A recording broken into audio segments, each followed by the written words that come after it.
Hi, இன்னைக்கு simple and டேஸ்டியான mushroom gravy, அதுவும் ரைஸ்க்கு வச்சு சாப்பிட்ற மாதிரி எப்படி செய்யலான்னு பார்க்கலாமா?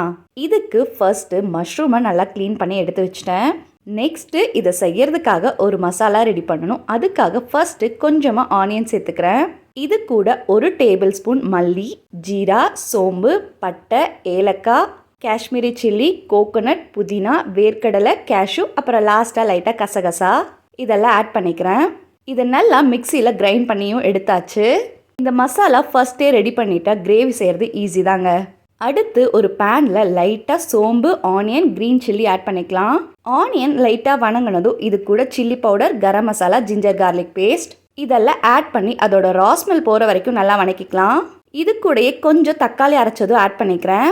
அரைச்சி வச்ச மசாலாவும் ஆட் பண்ணிக்கலாம். இது நல்லா அந்த பச்சை வாசனை போய் கொதிச்சு வரப்போ மஷ்ரூமும் ஆட் பண்ணிக்கலாம்.